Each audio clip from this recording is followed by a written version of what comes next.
Hello.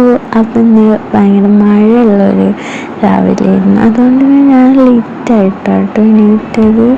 ഇന്നലെ ഉറങ്ങാൻ കുറച്ച് ലേറ്റായി. അപ്പോൾ ഞാൻ ഫുഡൊക്കെ കഴിച്ച് ഒരു ഫിലിമൊക്കെ കണ്ടുകൊണ്ട് ഏതോ ഒരു ഫിലിം ഉർവശീൻ്റെ. അപ്പം അതൊക്കെ കഴിഞ്ഞ് ഞാൻ പഠിക്കാമായിരുന്നു. ഞാൻ ഒരു കോച്ചിങ് ക്ലാസ് പോകുന്നുണ്ട്. അതുകൊണ്ട് തന്നെ അവിടെ നിന്ന് അവർ പഠിക്കാനൊക്കെ തരും.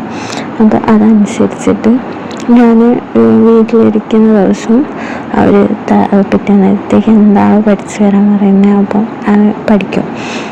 അപ്പം നാളത്തേക്ക് അത് പഠിക്കാൻ തന്നത് മലയാളം പരിഭാഷ, പിന്നെ ഒറ്റപ്പദം, അങ്ങനത്തെ സംഭവങ്ങളൊക്കെയാണ്. അപ്പം ഇതിനോടേക്ക് മലയാളം ഭയങ്കര ടഫാണ് കേട്ടോ. മറ്റേ സ്കൂൾ പഠിക്കുന്ന മാതിരിയല്ലല്ലോ. ഇതിൽ എനിക്ക് എത്ര ഒന്നാൾ ചെയ്താലും എനിക്ക് മലയാളം ഒന്നും ശരിയാകാറില്ല. അങ്ങനെ ഇതിൽ ഞാൻ കഷ്ടപ്പെട്ട് പഠിക്കുകയാണ് മലയാളം. പരിഭാഷ ഒന്നും വലിയ കുഴപ്പമില്ല. പക്ഷേ ഈ ഓരോന്നിൻ്റെ സമാന പദങ്ങളൊക്കെ ഉണ്ടാവുമല്ലോ, അപ്പോൾ സമാന പദങ്ങളൊക്കെ എനിക്ക് ഭയങ്കര ടഫായിട്ടുള്ള സംഭവമാണ്. 4 വാക്ക് തന്നിട്ട് അതിൽ ഏതാണ് ശരി ഏതാണ് തെറ്റ് വെച്ച് ഞാൻ കറക്റ്റായിട്ട് തെറ്റ് കൊണ്ട് കുത്തുന്ന അങ്ങനത്തെ ഒരു ഇതാണ് എൻ്റെ സ്വഭാവം.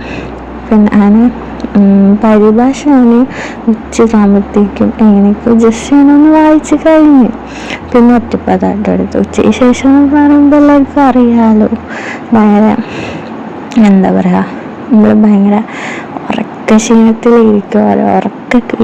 ഈ ബുക്കൊക്കെ വായിക്കുമ്പോൾ നന്നായിട്ട് ഉറക്കം വരുമല്ലോ. അതൊക്കെ സഹിച്ച് ഞാൻ കുറച്ച് ഫോണൊക്കെ മാറ്റി വെച്ചിട്ട് കുറച്ച് വീഡിയോയ്ക്ക് വേണ്ടിയിട്ട് കുറച്ച് ക്വസ്റ്റ്യൻസ് വായിക്കുന്നതായിട്ട് ഫോണൊക്കെ മാറ്റി വെച്ചിട്ട് ഞാനതെങ്ങനെയൊക്കെ വായിച്ച് തീർത്ത്.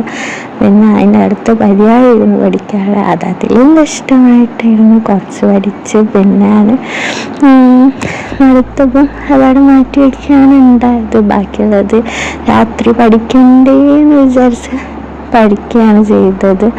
പിന്നെ വെച്ചാൽ 5:30 വരെ ഇങ്ങനെയൊക്കെ പഠിച്ച് പിന്നെ അത് മാറ്റി വെച്ച് ഞാനാണ് ഒരു ടൈം ടേബിളൊക്കെ ഉണ്ടാക്കിയിട്ടുണ്ടായിരുന്നു.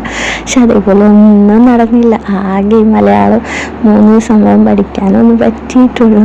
പിന്നെ ഞാൻ രാത്രി ഇതൊന്നും കാണിക്കുന്നില്ല. രാത്രി ഞാൻ പ്രത്യേകിച്ചൊന്നും ചെയ്തില്ലെങ്കിൽ ബാക്കിയുള്ള സാധനങ്ങളൊക്കെ പഠിക്കുകയായിരുന്നു ചെയ്തത്.